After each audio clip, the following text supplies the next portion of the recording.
ওয়ালি, আমরা ফেনীর বন্যা পরিস্থিতি সম্পর্কে জানছিলাম যে নদী কমা সত্ত্বেও আসলে বন্যা পরিস্থিতির কোনো উন্নতি হয়নি। আপনার ওখানে বন্যা পরিস্থিতির কি অবস্থা দেখছেন? লক্ষ্মীপুরেও কিন্তু বন্যা পরিস্থিতির কোনো ধরনের উন্নতি নেই। গত বুধবার রাত থেকে যে বৃষ্টি শুরু হয়েছে তাতে করে কিন্তু আসলে আর অবনতি হচ্ছে। আমি যে জায়গাটিতে দাঁড়িয়ে রয়েছি লক্ষ্মীপুর পৌরসভার 1 নম্বর ওয়ার্ডের শাহপুর গ্রাম এটি, এবং এটি দেখছেন যে একেবারে এখানে কিন্তু হাঁটু পানি এবং এর আশেপাশে কিন্তু কোমর পানি রয়েছে, কোথাও কোথাও গলা পানিও কিন্তু রয়েছে, এবং পুরো যে ঘর বাড়ি রয়েছে পুরো কিন্তু একেবারে পানির নিচে তলিয়ে গেছে। আমরা কিন্তু অনেক ঘর দেখছি যারা কিন্তু আশ্রয় কেন্দ্রে আসলে যাননি, ঘরের মধ্যেই কিন্তু একেবারে পানিবন্দী অবস্থায় তারা একেবারে জীবন অতিবাহিত করছেন। আমরা একটু দেখছি, আপনার কয়েকজন সঙ্গে একটু কথা বলতে চাই। আপনার ঘরে তো পুরোটা পানি, আপনারা আসলে আশ্রয় কেন্দ্রে যাচ্ছেন না কেন? আমি আমার শ্বশুর ঘরে আছে, এখানে আমি আশ্রয় কেন্দ্রে যাই না। আমার আশ্রয় কেন্দ্র আমার পছন্দ না। আমি আমার ঘর দুয়ার আমার ফাওলা দেওয়ার কারণে আমি যাইতেছি না। মানে এখানে কোনো ধরনের চোর ডাকাতি এরকম কোনো ধরনের ভয় আছে? ভয় আছে বলতে কি, আমাদের ঘরে জিনিসপত্র যেগুলো আছে এটা আমার অনেক কিছু, আমি হইছি গরিব মানুষ, আমার কোনো কিছু করার মতন এই ক্ষমতা নেই। আমি এই কারণে আমার বাড়িটা পাড়া দিতে আসছি, আমার শ্বশুরের ঘরে থাকি।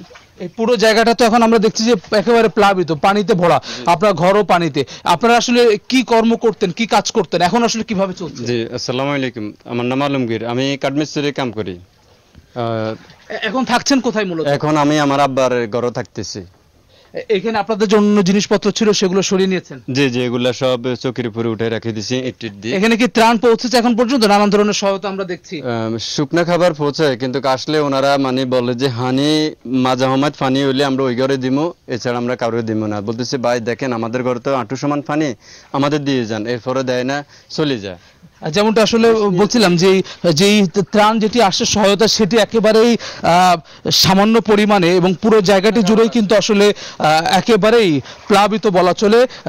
লক্ষ্মীপুরের 5টি উপজেলার শতাধিক গ্রাম কিন্তু এরকম একেবারে পানিবন্দী, এবং এই এলাকার মানুষ কিন্তু এমন ধরনের বন্যার মধ্যে থেকে অভ্যস্ত না, যার ফলে কিন্তু তাদের জন্য একেবারে দুর্বিষহ হয়ে উঠেছে এই জীবনযাপন।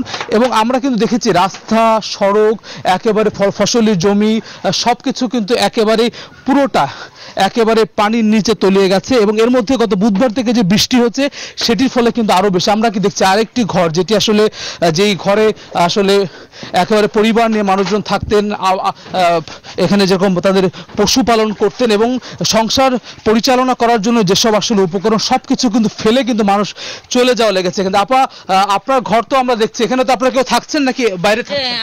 আমি কোথাও যাইনি, আমার 3 মেয়ে বিয়ে এই কারণে আমি কোথাও যাইনি। এখন এমনই ফুরফুরে মনে থাকবে সবাই। বসুন্ধরা টয়লেট্রিজ, ফুরফুরে মন সারাক্ষণ।